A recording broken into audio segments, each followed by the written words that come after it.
Jamais passou pela minha cabeça que um dia completamente comum pudesse marcar o início do episódio mais inacreditável e assustador de toda a minha vida. Sou Jenna Russell, 38 anos, nascida e criada em Phoenix, Arizona. Até pouco tempo, minha rotina era daquelas que muitos considerariam previsível. Trabalho estável como analista financeira em uma empresa de investimentos no centro. Casada há 12 anos com Michael, sem filhos, mas com 2 cachorros, Max e Daisy, que são como filhos para nós. Meu cotidiano seguia um roteiro quase cronometrado. Despertador às 6 horas da manhã, corrida no parque próximo, café forte e trânsito até o escritório. Eu acreditava estar satisfeita com essa vida, até que chegou aquele sufocante dia de julho. O calor era opressor, o termômetro marcava 44 graus, e o asfalto tremeluzia como se estivesse prestes a se dissolver. Saí para almoçar sozinha, como de costume. Escolhi um restaurante tranquilo, com janelas amplas, onde costumava sentar e observar o movimento da rua enquanto comia minha salada e respondia e-mails. Mas naquela tarde algo estava diferente. Um desconforto inesperado apertava meu peito, como se o ar tivesse se tornado pesado demais. Um suor gelado escorria por minha nuca, mesmo com o ar-condicionado no máximo. Tentei ignorar o mal-estar, respirei fundo e continuei mexendo no celular, até que uma dor aguda, cortante, atravessou meu peito. Soltei o garfo, que caiu ruidosamente no prato, e me curvei sobre a mesa, lutando por ar. As vozes ao meu redor começaram a soar distantes, abafadas, como se eu estivesse submersa. Vi uma mulher se levantar e acenar para o garçom. Então tudo se apagou. Minha última lembrança antes do escuro foi do Michael. Será que ele saberia o quanto eu o amava, caso aquele fosse meu fim? Foi nesse instante que tudo mudou. Senti como se estivesse sendo puxada para fora de mim mesma, tornando-me leve, suspensa. Flutuando acima do meu corpo, observei a cena com incredulidade. Eu caída imóvel, enquanto pessoas tentavam me ajudar. Um homem fazia massagem cardíaca em mim. Ouvi ao longe o som de sirenes, mas já não fazia diferença. Fui tomada por uma sensação de paz absoluta, como se toda a dor e ansiedade tivessem ficado no corpo que eu deixará para trás. E então ela apareceu, uma luz dourada, pulsante, viva. Não era apenas luminosa, era calorosa, reconfortante, quase maternal. Sabia, sem ninguém precisar me dizer, que se atravessasse aquele portal, não haveria retorno. Hesitei. Aquela luz parecia me conhecer por inteiro, os meus medos, minhas falhas, até as partes que eu escondia de mim mesma. E mesmo sem lágrimas, eu chorava. Era um amor puro, incondicional, que me envolvia e libertava. Enquanto isso, lá embaixo, a cena prosseguia. Paramédicos chegavam, preparavam o desfibrilador. Ouvi alguém gritar, carregando. Afasta todo mundo. E então meu corpo estremeceu com o choque. Aquela imagem me pareceu distante. Sabia que era eu ali, mas ao mesmo tempo não era mais. Sentia-me completa, plena, e a ideia de retornar àquela forma quebrada e frágil parecia absurda. A luz começou a crescer, a me acolher. Fui guiada para um lugar que foge completamente à lógica humana. Era feito de luz, de som, de emoção, de consciência. Um espaço que não era um lugar, mas uma presença. E ali percebi que não estava sozinha. Havia outras entidades, não visíveis, mas perceptíveis, antigas, sábias, acolhedoras. Comunicavam-se por emoções, transmitindo uma paz tão intensa que apagava qualquer dor que eu já tivesse sentido. Uma dessas presenças se destacou. Sentia-se mais antiga, mais profunda. Ela quis me mostrar algo. A luz ao redor se transformou em uma espécie de tela viva. As imagens que surgiram não eram memórias, mas visões do que ainda estava por vir. Uma mensagem me foi enviada, silenciosamente. Filha, o que verá faz parte do grande plano. Você deve lembrar, e deve contar. Meu ser inteiro estremeceu com aquele chamado. Era como carregar o peso de 1000 verdades. As imagens que vieram a seguir mudaram para sempre minha percepção do mundo. Vi cidades vibrantes, Nova York, Los Angeles, Chicago, envoltas por uma tensão invisível. Em seguida, tudo começou a ruir. Mercados em queda livre, pânico nas ruas, pessoas lutando por mantimentos. O colapso social era avassalador. Haviam gritos, medo, desespero. Logo entendi a origem de tudo. Uma guerra, não como as que eu conhecia dos livros. Era um conflito iniciado longe, que se espalhava como labaredas descontroladas. Mísseis cruzavam céus, cidades viravam cinzas, famílias fugiam com o que conseguiam carregar. E os líderes mundiais, tomados pela ambição e pelo medo, alimentavam esse caos sem medir consequências. Não havia vencedores, só destruição. O ser ao meu lado murmurava, sem voz: a humanidade se esquecerá de si mesma.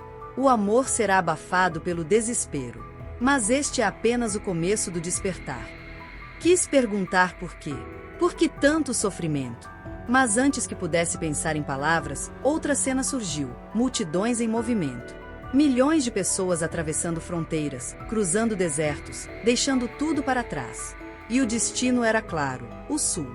Brasil, Argentina, Chile, países antes à margem do jogo de poder global, agora se tornavam refúgios, promessas de um novo início. Naquele instante, percebi: eu precisava voltar. Contar ao mundo o que vi.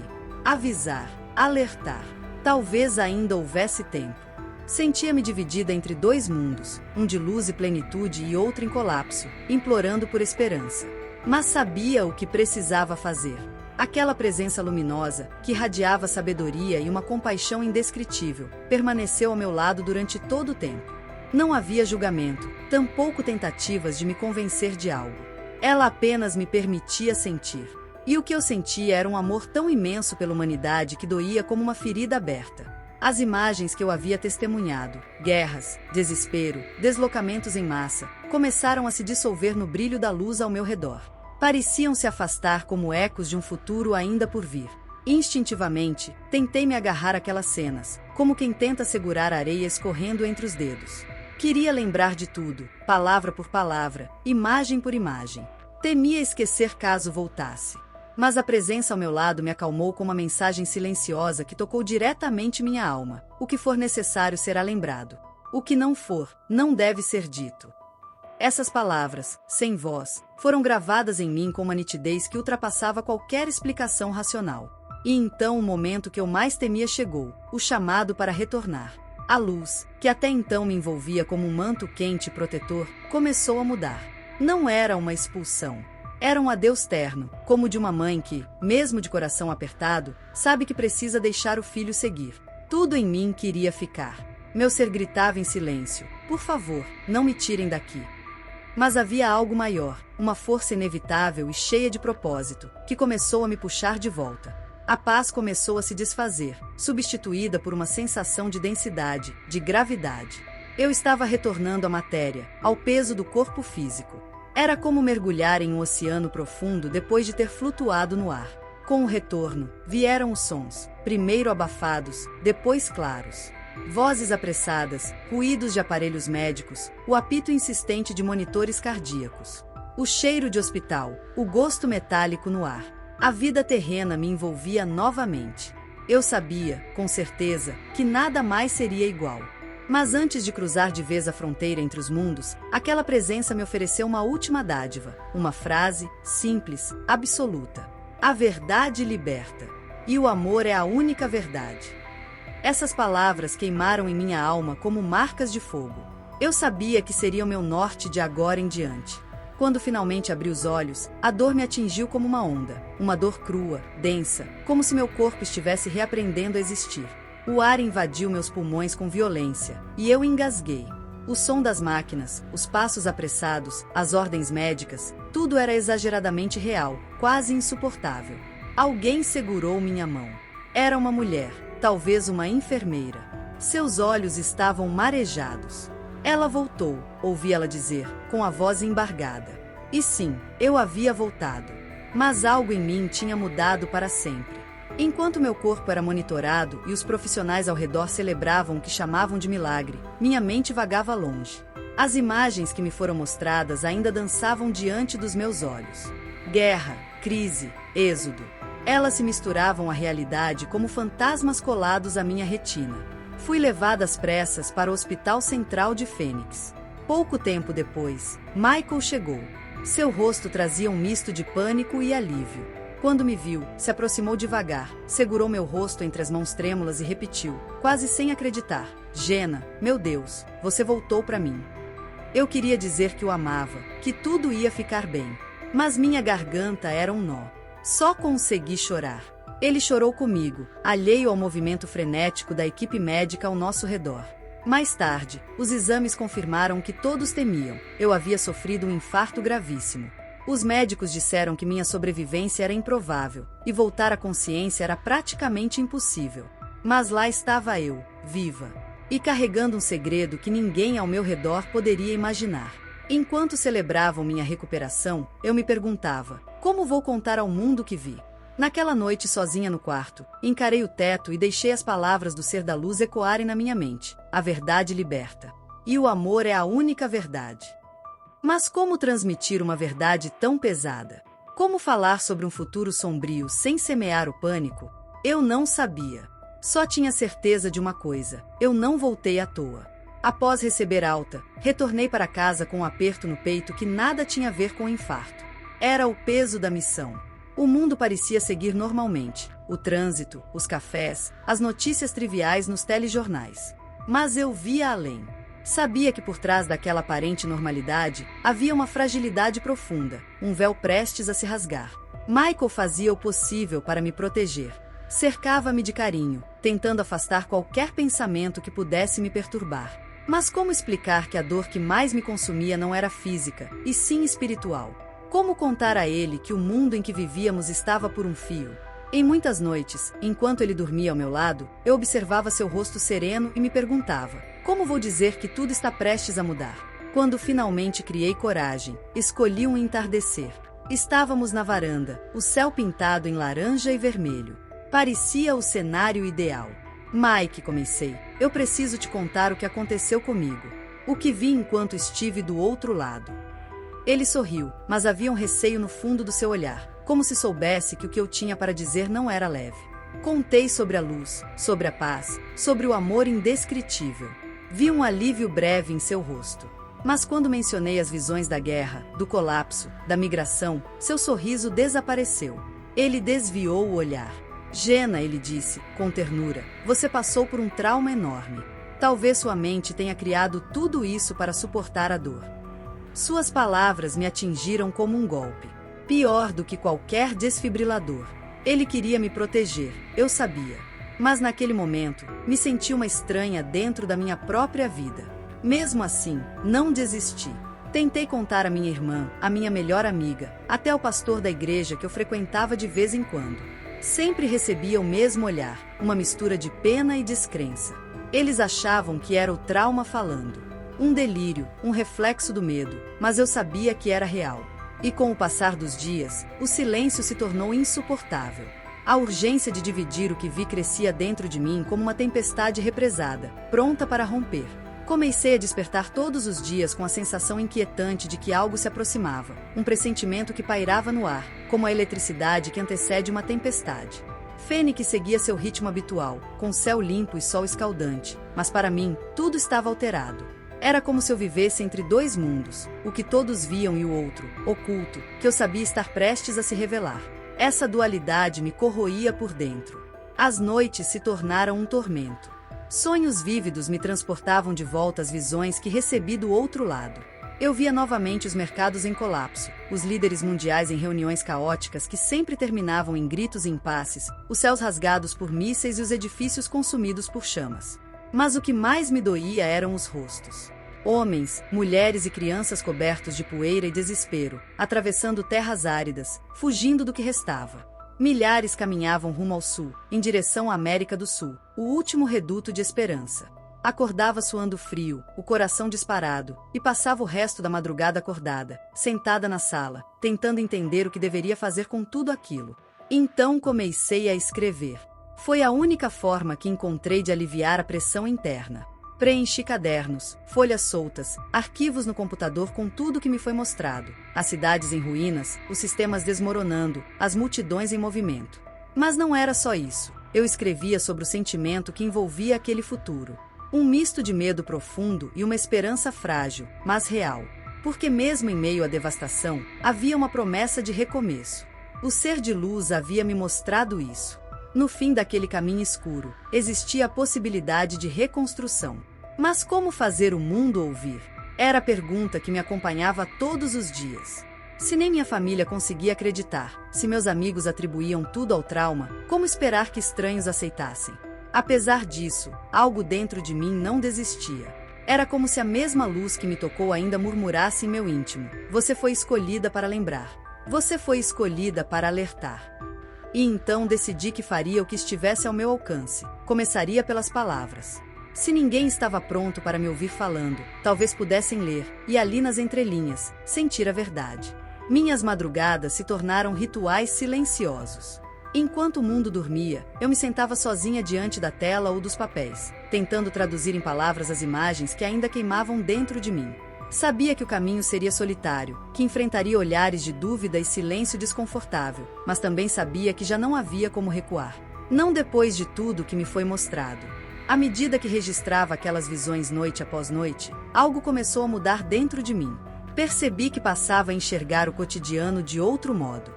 Notícias que antes pareciam distantes agora soavam como ecos do futuro que eu presenciara.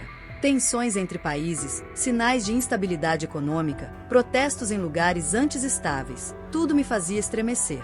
Era como ver o cenário se formando lentamente, peça por peça. Andava pelas ruas de Fênix com o peito apertado.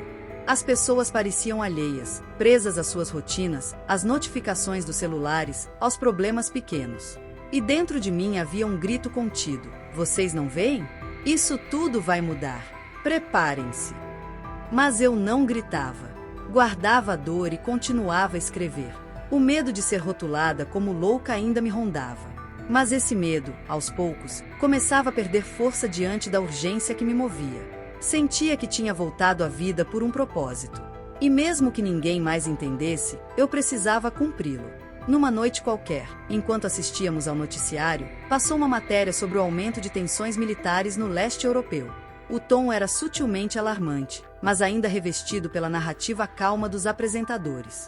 Michael, tentando quebrar o silêncio, comentou: esse mundo tá ficando cada vez mais maluco, né? Olhei para ele, e por um momento quase deixei escapar tudo. Quase desatei a contar mais uma vez o que eu sabia. Mas vi nos olhos dele aquele brilho familiar, mistura de carinho e ceticismo, e apenas assenti em silêncio. Mais uma vez, engoli o grito. Nesses dias comecei a perceber sinais. Sonhos que pareciam mais reais do que o dia seguinte. A sensação de estar sendo acompanhada, não por algo ameaçador, mas pela mesma presença que me guiou na outra dimensão. Era como se os seres que me mostraram as visões ainda estivessem por perto, silenciosos, mas atentos, colocando pequenos lembretes no meu caminho. Uma frase em um livro deixado aberto, uma música que parecia me falar diretamente, encontros inesperados com pessoas que, sem saber, me ofereciam palavras de encorajamento. Esses sinais me fortaleciam. Eu sabia, o tempo do silêncio estava se esgotando. Logo chegaria o momento de transformar toda aquela dor, toda aquela visão, em algo que pudesse tocar os outros. O futuro que vi não era inevitável. Havia ainda uma chance. E era esse fio de esperança que me empurrava. Foi numa madrugada especialmente quieta, daquelas em que o mundo parece suspenso entre o sono e o despertar, que tomei a decisão que amadurecia em mim desde o instante em que voltei. Sentei na sala, janela aberta, o calor do deserto tocando minha pele, e olhei para o céu carregado de estrelas. Lá fora, tudo parecia calmo. Mas por dentro, havia uma tempestade pronta a romper. Eu não podia mais adiar. O que eu tinha visto precisava ser dito. Já não importavam o medo ou o julgamento. Eu não podia trair aquilo que me havia sido confiado. Passei horas ali, com os cadernos espalhados ao meu redor, relendo tudo. As descrições das guerras, da crise global, do deslocamento em massa, das filas intermináveis de pessoas seguindo rumo ao sul. Cada palavra, uma âncora da minha memória. Um lembrete: você viu. Agora precisa contar. Naquela noite comecei a escrever não mais como um desabafo íntimo, mas como um chamado real. Não seria mais um murmúrio para o Michael, nem um apelo sussurrado à minha irmã ou ao pastor. A partir dali, seria minha primeira tentativa concreta de cumprir o propósito para o qual voltei. Decidi que precisava compartilhar minha experiência.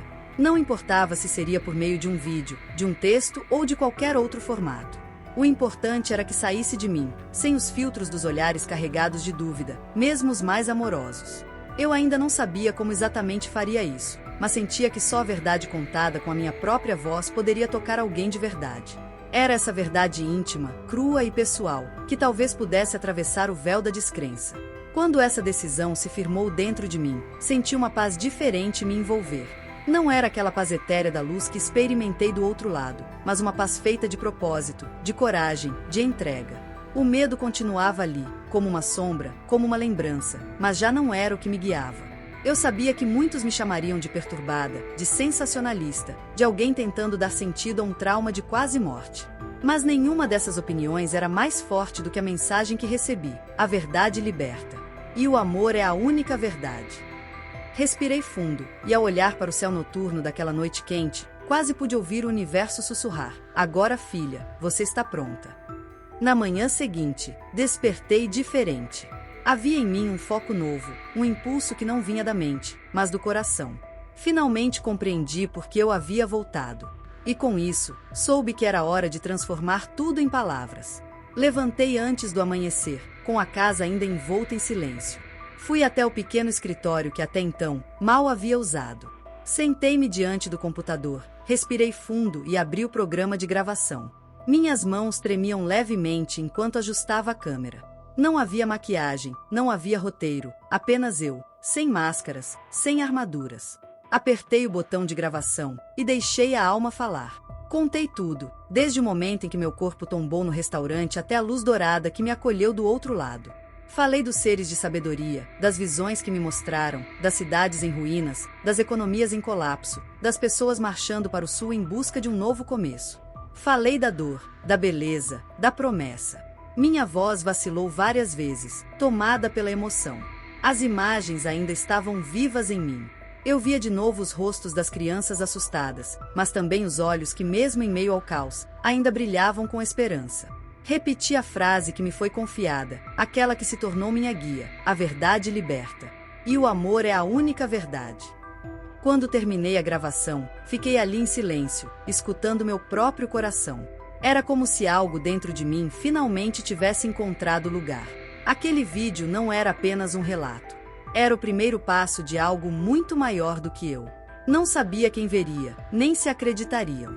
Mas, sinceramente, isso já não importava. O que importava era que eu estava, enfim, honrando a verdade que me fora revelada. Nos dias seguintes, comecei a organizar todos os escritos que acumulei durante as madrugadas, pedaços do que vi, senti e entendi. Pensei em transformar aquilo em um livro, em artigos, em tudo que pudesse alcançar outros corações. Era hora de dar forma à missão que me trouxe de volta. Michael me observava com um olhar dividido, parte apreensão, parte reverência. No fundo, acho que ele sabia. Mesmo sem entender, sentia que algo muito maior estava em movimento. E, de certa forma, isso bastava. Hoje, enquanto escrevo estas palavras, antes que as visões se tornem realidade, carrego uma certeza que cresce silenciosamente dentro de mim. Ainda há tempo. Tempo para que as pessoas despertem. Tempo para que escolham o amor em vez do medo, a união em vez da divisão. Não sei até onde essa missão vai me levar, mas sei que enquanto eu respirar, vou continuar tentando. Porque o que eu vi não foi uma punição, foi um chamado, um alerta e uma chance. Muito obrigada por assistir até aqui. Não se esqueça de se inscrever no canal e ativar as notificações para não perder nenhum testemunho. Nos vemos no próximo vídeo.